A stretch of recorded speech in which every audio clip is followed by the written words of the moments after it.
Well, hi everybody. Father Alex here, host of the Godcast, and also the vicar of St Matthew's Church in Burnley. And I'm also the author of Our Daily Bread from Argos to the Altar of Priest Story. And that book is available on Amazon and all good bookshops and such like. I do hope you enjoy this interview today with Paul Karensa. Paul is a writer, he's a comedian, he's a Christian, he's a broadcaster as well. So there's a lot to talk about. If you do enjoy the interview, then please do subscribe to my YouTube channel or follow me on X or Twitter, whatever it's called these days. You'll find me at Alex DJ Frost. But for now, I do hope you very much enjoy this interview now with Paul Karensa. Paul, it's really great to welcome you to the Godcast. How are you? Delighted to be here. Thank you for having me. Yes, very well today. Yeah. Whereabouts in the world are you? I'm in Guildford, sunny. Well, yeah, it's sunny actually. Sunny but chilly Guildford right now. But yeah, Has that always been home? Has that always been a place of residence? I thought you were going to say, has it always been chilly? It's always been chilly here in Guildford. Yeah, pretty much. Yeah, I was born in Cornwall, but moved up when I was a child, really. So I'm Cornish by blood. Very much Cornwall is the identity. It's one of those things. No one claims they're from Guildford, really. Yeah. Yeah. But Cornwall, that stays with you. So that's the name. Karensa is a Cornish name. It's actually a stage name. I picked it because I wanted to give a nod to my Cornish roots. But no, realistically, I moved up here when I was 5, so I'm kind of more Guildford than Cornwall, really. But there you are. Okay. Yeah. I was thinking about my opening gambit, my opening question, and I was going to ask, had it been a nice quiet Christmas for you? But I then looked at your website to see that you'd been here, there, and everywhere with your comedy and carols. Well, do you know what? I suppose actually, does it depends on what we call Christmas. Because in terms of the 12 days, I'm a proper 12-dayer, me. So in terms of Christmas beginning with Christmas Day, it's been a lovely. Well, I say quiet Christmas. Suddenly it went from busy with gigs to busy with family. So but certainly the build up, the Christmas season, what the church would call Advent, what the rest of the world would call Christmas, was busy with gigs and things. Yeah, it's the Yeah. busiest time of year. Suddenly that people want to go out and have a bit of fun. What does that comedy and carols format look like? Now I know you're going to say Mm. comedy and carols, but Yes, you know, um, I am. what do you do? What do you do in that kind of show? It's evolved really. It started off was a bit of fun. We did it at my local church about 15 years ago now, and it was the original one was 9 comedians and carols. So it was each comedian was tasked with converting one of the existing lessons into a sort of telling the story, but with a comedic take on it. And we swiftly realized that 9 is way too long. People were missing trains home and everything. Plus, also asking comedians to actually come up with a particular stand-up routine based on Isaiah it's a tall ask. So now it's become essentially a comedy night, a good, clean, family-friendly comedy night. But I compare it with sing-along carols, and we always do a little bit of a fun twist on them. So we do Silent Night to the tune of Postman Pat, or the fairy tale in New York, but rewritten to be about the nativity story with Bethlehem and the like. So yeah, it's a way of trying to be very much family friendly, bit of faith in there, bit of proper Christmas story, but also the comedians I book I book magicians and musicians and things like that to make it quite variety.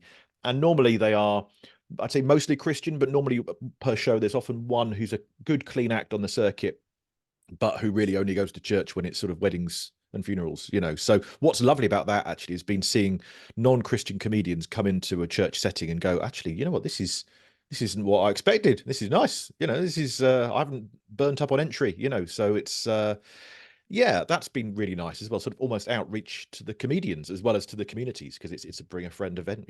Yeah. Now, we're just a few minutes into this interview, Paul, and it's clear that you're a Christian. You're in Yes. one of those open Christian comedian groupings, thinking of people like Milton Jones. Yeah. I don't know if you know Andy Kind and Yes. Tony Vino from up these parts of the world. Have you always been a Christian? Were you raised in that Christian family? Well, not particularly, but my I sort of jokingly say my parents weren't church people, but they were village people. There you go. I blew the joke even as I said it. But in that I said I've been in Surrey since I was a child, since I was 5, really, and our village was one church at the center of the village and sort of six pubs, and the whole, the village life revolved around the church and the six pubs really. So my parents sent me and my brother to church for Pathfinders and Cypher and Sunday school and Scouts and choir and all of these, any free childcare, basically, whatever they could, get us over there instead of being at home. That was it. So when I came back going, yeah, this is good stuff. I believe this is this makes sense to me. I think that was like, well, that wasn't the plan, but okay. So I'm the only Christian in my family, as far as I know. I know, like, my gran used to go to chapel a bit, and things down in Cornwall. So she loved all that sort of thing. But in terms of my sort of nuclear family today, it's just me, as far as I know.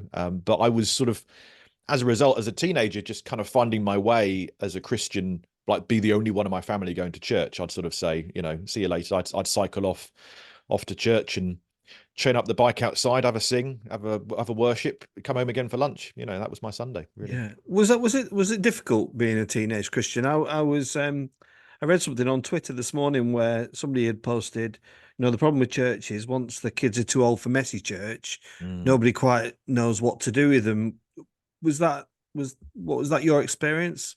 Yeah, our church was great. I can see that as a problem for a lot of places, and our church, I think, really focused in on. And partly also, it's who have you got to work with. We had a good number of people my age, and I know some of them are still today, and I know some kept going in their faith, and some haven't so much. But you sort of need a core group of young people. The church I'm now in, we've got a few young people, but again, we've got that sort of gap, I think, between, I don't know, where are we in our church? Probably between sort of 15 to say 18, maybe not too, only like one or two. So then they either got to go young and they sort of do stuff with the 14, 15-year-olds, or go old and go do stuff with 18, 19-year-olds. So you've got to adapt, I think, constantly to who you have, And of course, one of my other interests is media. I'm a trustee of Christians in Media, and I do writing for TV and things like that. And I do a podcast about the history of broadcasting. So I'm kind of fascinated by the future of broadcasting, and public service broadcasting especially. And for years, we've seen that gap in television as well. So it's not, the church has that problem. As you said, after messy church, what then? You look at TV as well, and culture at large. It's like, okay, you've got CBBC, and then a gap of about 5 years, and then BBC Three and sort of youth stuff kicks in. Yeah. But what do the teenagers do? There's nothing for them much on telly, a bit of Doctor Who maybe, but that's it, So I think it's a bit of a problem in society at large. We don't know what to do, Yeah, it's really interesting for somebody who used to sell televisions for a job, and saw them go out in the bucket load. I think about my own kids. I've got young adults. They don't really watch BBC or ITV. No. They're in some other ether. Yeah. That I step into, YouTube or whatever it is, and it is really interesting. And if I happen to suggest a drama, like I suggested, the post office drama that everybody's talking about, who's like, well, it's kind of totally. And the trouble is, mainstream terrestrial and indeed satellite and the like television has sort of given up on it a bit, really. And social media, as you say, obviously steps in. So TikTok and YouTube and stuff. At best, you might find things like Netflix, things like, I know the Wednesday Addams TV series was Netflix's most watched TV series last year, and that's aimed at young adult. Books, my son's 13 and he's getting into young adult books now, and I know that a lot of that fills a bit of a place in the culture. But otherwise, you're giving it over to social media, and which has a purpose, certainly. I do some social media stuff myself. I'm not a TikToker or anything, but I think we've got to give that credit for having the huge influence it does. But of course, the problem with that is us lot, we haven't got a clue what's going on. So everyone's buried on their devices, and we have no real oversight, or very little oversight, as to what's being seen there and what messages are getting out there. So it's a tricky one. It's really interesting. I mean, I'm jumping ahead of my questions here, but one of my passions is comedy. I love watching stand-up comedians. I love. It was a hope of mine that I would do that, and I'm fortunate that I've had a book published. But I wrote a spoof sitcom that never really got off the ground. But actually, that was 15, 20 years ago, and now the kind of, to me, you can share your wisdom, Paul, is that the comedy world is almost shrunk in BBC and ITV. You're associated with great shows like Not Going Out and Miranda, but most of the comedy I see is maybe on YouTube or on Reels or TikTok. What's your thoughts about that? Absolutely. I think it's true that, I mean, the shows I've worked on, I've been very had a lucky and blessed career to a degree, to a point, but it's got a plateau to it. Certainly, I did Miranda and Not Going Out, and for a while I was literally the only person I think working across what at the time were the only two mainstream studio audience based sitcoms. Lee Max and Miranda Harts were the only ones being made. Now you've got Mrs. Brown's Boys as well, which is love it or hate it, and people do love it and people do hate it.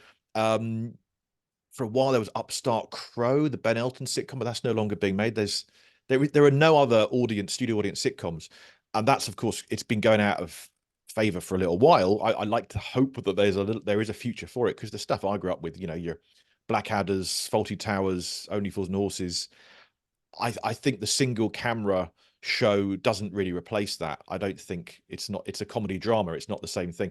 And it's veering more now towards the drama side. So things like Fleabag, which was hugely, hugely popular, especially over the other side of the Atlantic, but it's being categorized more as like dramedy and this sort of thing. So we are edging away from old-fashioned comedy. There are no sketch shows currently being made for adults. There's Horrible Histories on CBBC, but that's it.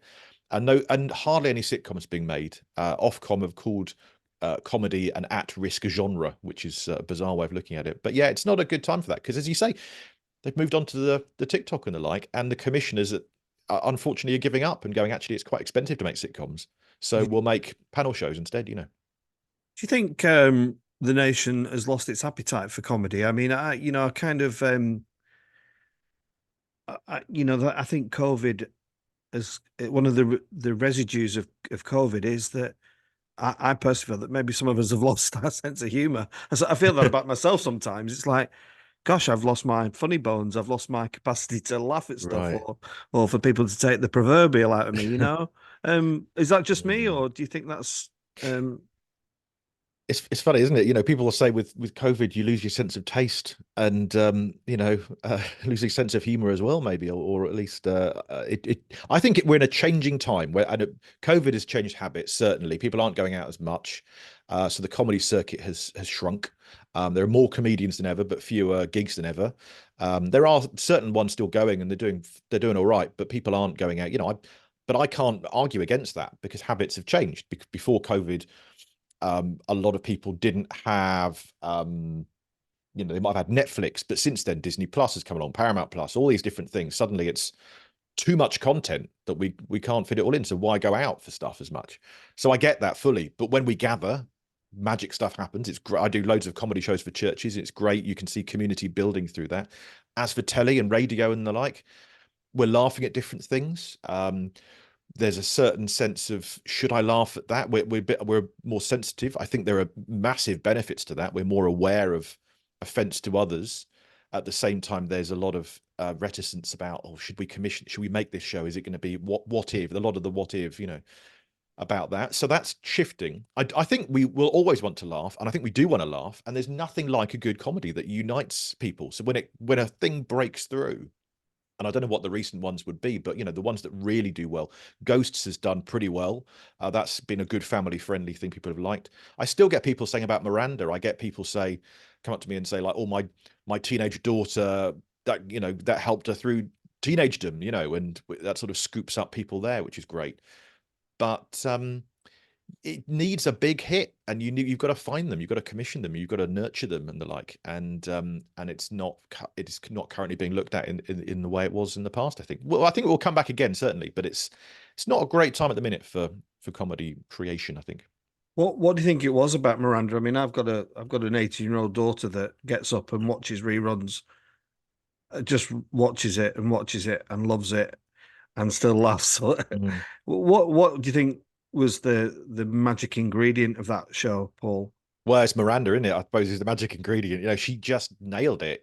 And it's not. We did 3 series of Miranda and a few specials, and we've just done our 100th episode of Not Going Out, and yet still I get people go, not what, not what? What's he called? Staying in. Lee Mack. I've seen it. He does that. Would I lie to you? And we've done 13 seasons of it, and people still don't know it. Which is odd. It's BBC One show, and a lot. The title is rubbish. So let's be fair. Um, But Miranda broke through in a different way. And I think the message of Miranda was a really positive one. It's about, if you're a misfit, it's okay. Celebrate it. Just, skip down the street, be a fool. Celebrating the fool is what she did really, really well. And I still get people say that really spoke to me on a different level. Whereas not going out is just fun. It's just meant to be, I'd say, good, clean fun. It's not always clean. It's good fun, maybe, but it's sometimes a little bit late night. And there's another question we haven't even looked at, but people sometimes go, well, as a Christian, should you be associated with such late night filth? And I think you want to see how it would be if I wasn't in the room. So I'm trying to rein him in. But yeah, I think Miranda just cut through that, and that's the thing. Whatever the future is, 5 years, 10 years from now, there'll be some big hit. It comes and goes, and the thing is, you need a big hit to make more of it. Commissioners, not being kind of slamming commissioners, but they can be lazy in that you go, what Fleabag worked, let's make more of those, And so right now, well, like The Traitors is suddenly hugely popular, so we're going to get a whole load more of those versions of that sort of thing. And of course, what's cheap to make? So it's cheap to make shows where you just put a camera in people's homes, your goggle box, or Sort Your Life Out with Stacey Solomon, whatever all that sort of stuff. It's just good, Yeah. cheap, entertaining fun, But things like The Repair Shop, that's not a scripted show, but the joy, I think The Repair Shop ticks a box that Miranda had. Mortimer and Whitehouse Gone Fishing, I think it's good. That's got it as well. And it's those shows, those feel-good shows. And in times of crisis, I think particularly we need shows, and we long for shows like that, stuff that makes you just feel a bit better about the world.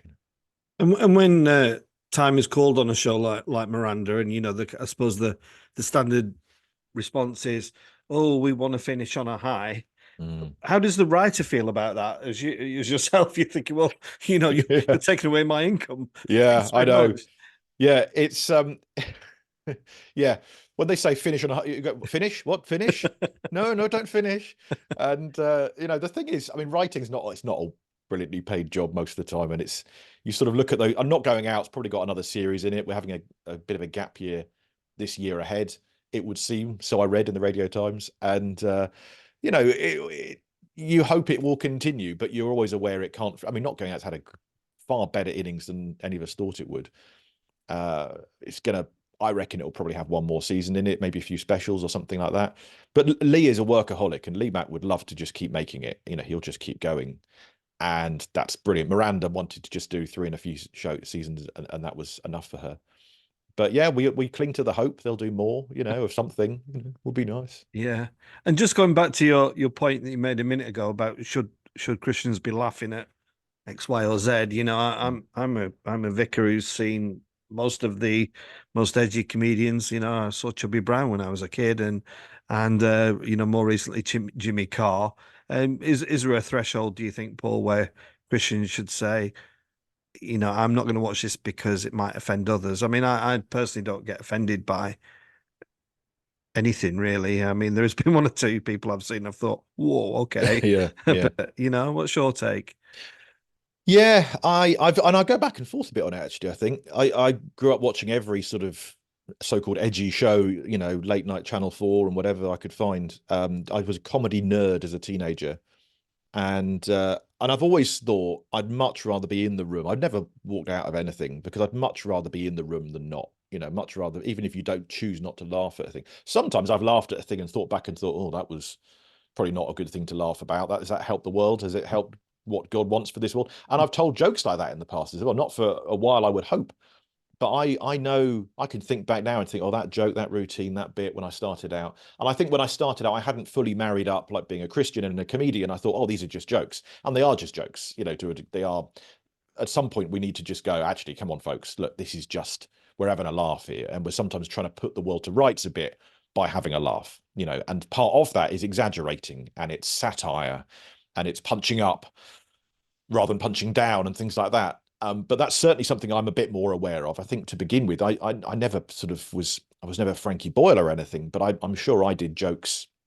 I know I used to have a go at celebrities, certain celebrities that was just kind of topical or trendy or whatever, just easy pickings. I used to do some jokes having a go at Jamie Oliver, and I don't know, his accent, or he's a bit too cockney or a bit too matey.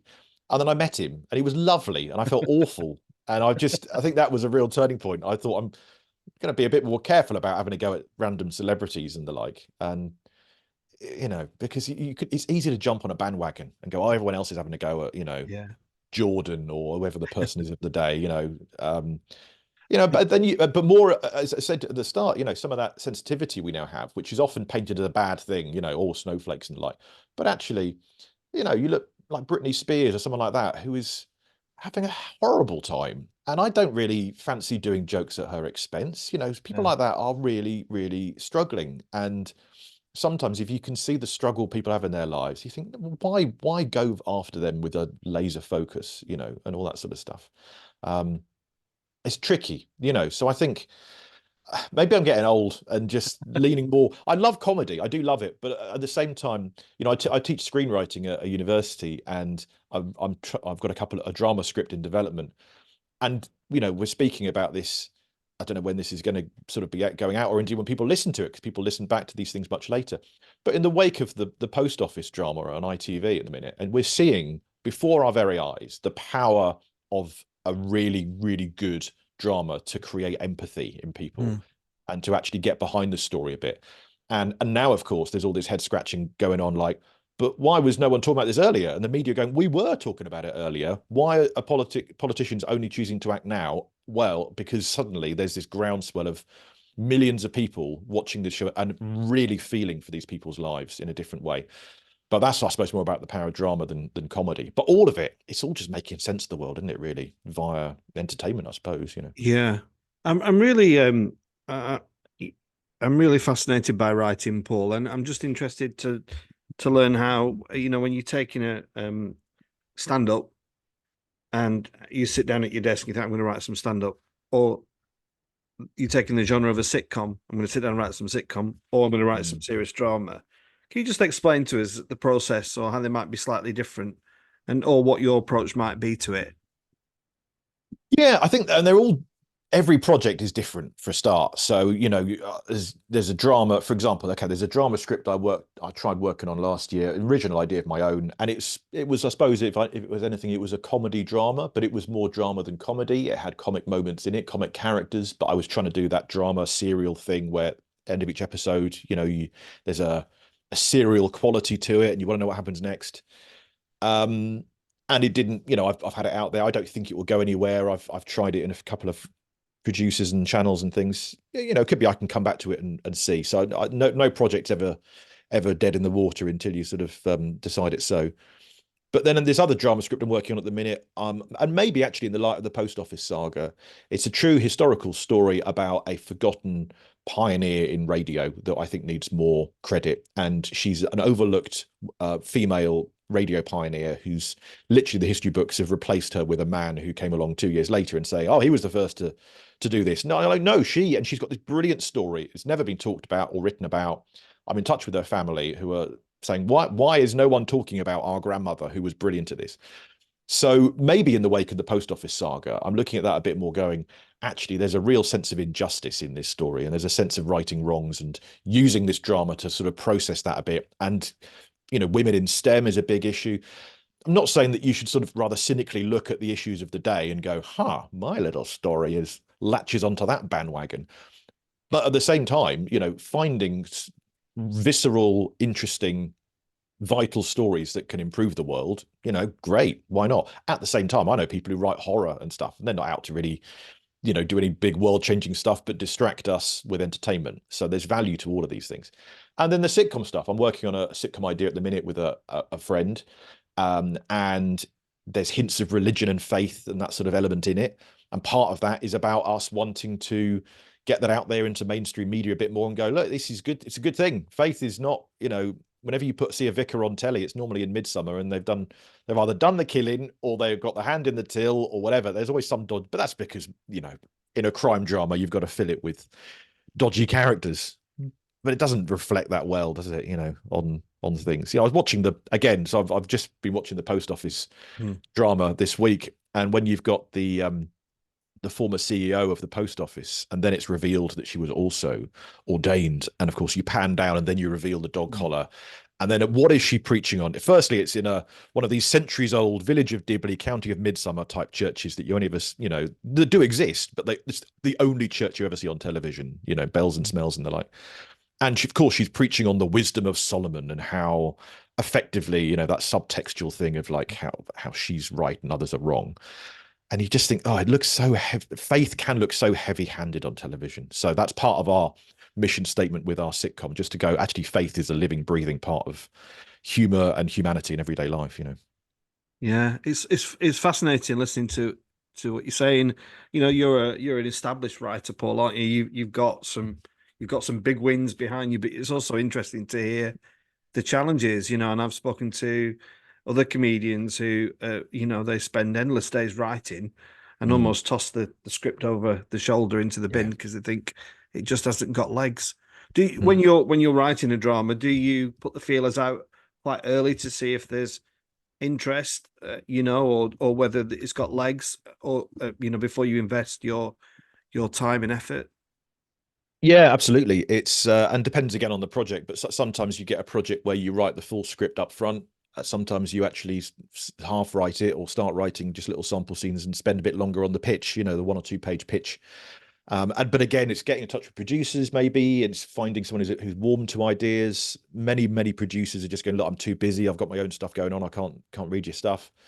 So it's being ready for lots. It's so many of these projects are death by 1,000 maybes, or Yeah, it's a lot of that. So there's never a given. And I always think I've got a nice CV, as you say, but at the same time, I may never get anything on telly again, and there's no given. That's very possible, and it's if not likely, because my next, not going out, they won't definitely call next year. They might say, thank you, Karensa, you've had your time. It's likely they will. They've had me for the last 13 seasons. But when that goes, I don't have any regular bookings on television or radio. Uh, and you pitch stuff and you pitch stuff.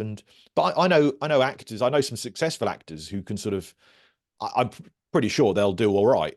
They've got things lined up and they've got enough groundswell behind them. But it's tricky with writing, unless you're really one of the top sort of 1% or 0.01% who just can, get those things out there. But even then, you spend years in development purgatory, and the like that. So a lot of the time when you do get a big writing job and it pays off, and people go, "Cool, that writer's done well from that." You think, yeah, that's because for 5 years, 10 years before that, he's been unpaid essentially. mm. It's a lot of unpaid work. I spent last year, probably 6 months of last year, um, of my work time just working unpaid on projects that didn't go anywhere. I had 3 ideas that nearly went somewhere. By Christmas, all of them had fallen at the last hurdle. So you sort of go into Christmas a bit glum, like, that's the end of that one. Try again next year, shall we? Whatever. And then you sort of switch and think, so I'm writing a couple of book things at the minute. In one case, 1 or 2 cases, based on pitches for telly that haven't landed. So I thought, right, well, I've done the research. I like the story. I'll do it as a book. And then it can exist as that, if nothing else. And then if someone else wants to make it for telly, good luck to them. But it's the book is the focus. So, Yeah. you go back and forth. I have learned through the publication of my own book, and that was supported by the HarperCollins North. Mm, So there was some great marketing, and it gave me a few moments in the sun, on the radio and the mm, telly, and but you learn quite quickly that it's a fast moving industry, isn't it? The world yeah. of entertainment, and I'd like to talk for 30 minutes about my book, but they'll give you Mm, 30 seconds or 3 minutes or whatever, yeah. and I'm not a professional writer. This was a side step to what I do. So Mm, I really feel for writers because I've you become quite precious about your work. I don't know if you feel that. mm. But for some writers, they invest so much time. And you just said there, Paul, that you teach as well. What is the hope for writers then? Do we still need them in abundance? Yeah, I think, and well, again, things like this recent drama shows, people are suddenly going, hey, writers, look, here's your next crisis you should be talking about. You should be talking about this scandal or that scandal. We need writers to do that and piece it together. We need comedians, we need comedy writers, we need um, authors to tell their story, and partly it's people telling their story for their own benefit as well. Going, I've got this memoir, I've got this, tale I need to get off my chest a bit here, and it can help other people. but yeah, it's brutal. And even as a I'm focusing on a book for now, and I've not done a novel before, so I'm doing a historical novel, telling this sort of true story, which I like. In my head right now, I'm thinking this will be. I think it's the best thing I've done. I hope, and I hope it will also be one that will be. Um, I'm not expecting Richard Osman levels of acclaim, but I hope it's one that will be picked up in a year from now, but also in 10 years from now. Yeah. But you never know, of course. And I've done 10 books, some of them children's books, which are very, very brief. But of the books I've done, I know the two that I think are the best. I think are the one. They're the ones, really. And I know one or two others who I think actually that it didn't land for a reason. And at the time, you approach every project like it's the best thing, but it's sometimes only afterwards you look at a bit of distance and go, oh, okay, yeah, do that differently, or not. Or sometimes you go, actually, I'm very proud of that book, of that project, of that book, whatever. And and the thing with writing, it's such a lonesome task. I might have someone the other day who said, oh, I've been reading your book from 10 years ago, and it's a book you forget all about. You forget it's still out there doing its thing, but it's only when you bump into someone. That person would never have emailed me or got in touch and said, I'm reading your book. Yeah. It happens to be that I've met them, because partly it helps me that I do shows as well. I'm doing 1 or 2 shows a week, so someone will come to your show, and then it doesn't happen every show by a long shot, but every few months you might hear from someone who just goes, oh, I've got your book here, would you give it a little sign? And you think, oh, it's nice, it's out there, but otherwise, writers who only write, or writers who don't perform or don't get to meet people like that in the same way, you must go through life just going, I did that thing, but is it being read, is it out there? And you've got to sort of just trust that it is. And yeah, I was in Malta last year, and somebody came up to me and was sat next to my wife. We were waiting for the flight, and somebody just tapped me on the shoulder and said, "Father Alex, I just want to say I've read your book." And I was like, "Hey!" Yeah, It that's was made the absolutely, holiday. it was so wonderful. Forget the holiday. That's it. That's what you need. My wife was like, "Oh." Yeah. I just want to ask about somebody who I'm a big fan of, Paul, who I know you've worked with, and that's Chris Evans. I do think he's far and away the best radio DJ out there at the moment, and has been for a while. How do you find? I mean, I know you do pause for thought. Just tell us a bit about that relationship with Chris, because you worked for him, didn't you, on TFI Friday? Is that right? Yeah, and then Top Gear as well, the Yeah. ill-fated series. But you aim for the best. You never know, do you?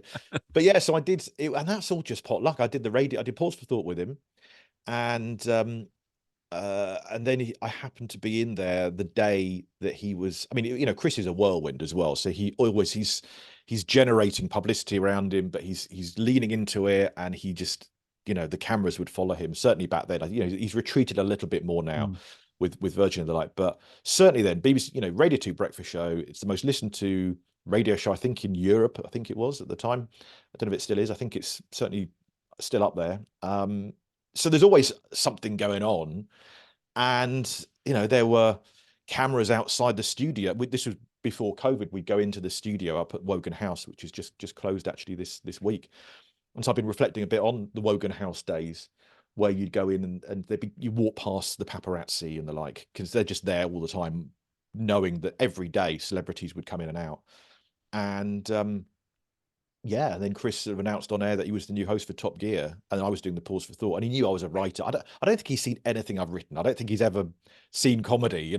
He sort of, I got the attitude from him that he was like, why would I want to watch some comedy when we could just go to the pub with mates and have a laugh? Let's laugh together.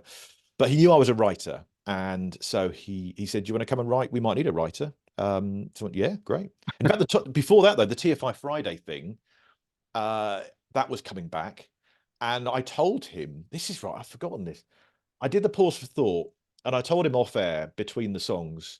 I said, did you know I wrote TFI Friday back in the 90s? Because this was the revival show they're talking about. I said, I wrote back in the 90s for Freak or Unique, their thing where you had someone with a skill.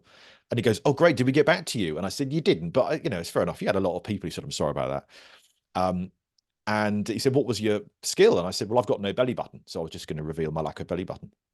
Which is true. I've had a surgery when I was like a day old, so I've never had a belly button since then. And I talk about this on stage a bit and the like as well. So Chris said to me, he said, look, after, Pause for Thought then was like 9:20. His show finished at 9:30. He said 9:30, Will, the producer Will, as it always was on TFI.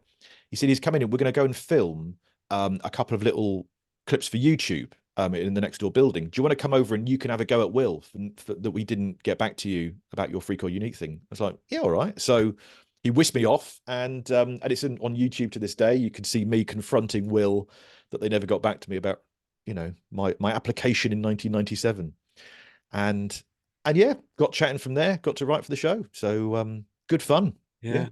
And now you you still do Pause for Thought, don't you?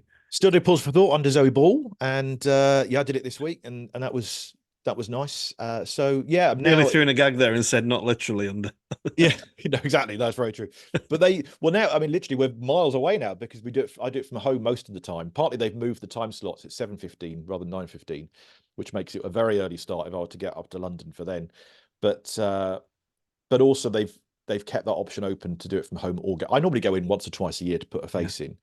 But the thing is, the train fares themselves that's the entire fee gone really on the train fare. So not that you do it partly for the fee, but also it's just great to do. Good opportunity to. And is it a free range, Paul? Do you get to choose? Do you just write something, or do they? Yeah, it's pretty free. Occasionally, I've only had one, or I think I've had two ever where they've said, "Can you start again completely?" That's not right. And one was about breaking wind in church when I went with my toddler, not toddler, baby, newborn, who gave a massive fart just when the priest was saying, "And now, before I speak in my sermon, a few moments of silence as we pray for God's blessing on my words today." And then, which was a gorgeous moment, but they went, you know what? You can't do that on Pause for Thought, not going to happen. But other than that, they would often tweak the odd word. They still do most of the Pause for Thought to do. They still, you hand it in a day and a half in advance, and they would normally say, "Can you just change this or that? Or maybe you need to do a bit more of this, or it's a bit, because there's a fine line. You don't want to be too preachy. You don't want to do the whole, oh, let's do this, we should do this, waggy finger, and there's just kind of that they want that way of picking something in your own life, really. So often it's about, here's what I need to do, and then hope others can sort of resonate with that a bit. Yeah, great. Paul, it's been really lovely chatting to you. I've really enjoyed this conversation. Have you got a busy first half of the year lined up? Have you got plenty of gigs in the Yeah, I think always room for more gigs. So if anyone wants a gig, comedy in a church, you're more than welcome to get in touch. But otherwise, teaching is there for a bit. Doing today, the rest of my day is marking on the scripts of those. Trying to get the novel done. I'm self-publishing it. It's on the history of the BBC and history of broadcasting.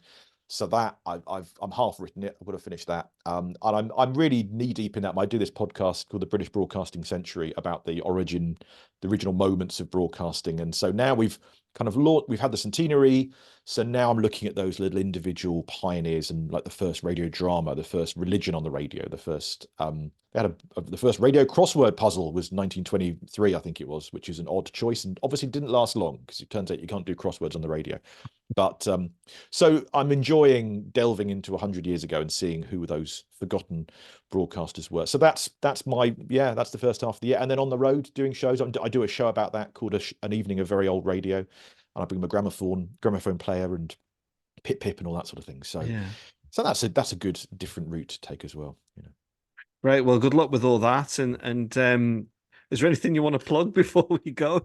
Oh, any Tell of us that? about your podcast, where we can find that. Yeah, I think I've done it's called the done British that. Broadcasting Century. You're more than welcome. It's just I just run it myself. I don't do it with the BBC. I have to mention that every episode. This is nothing to do with the BBC, although I do occasionally work for them.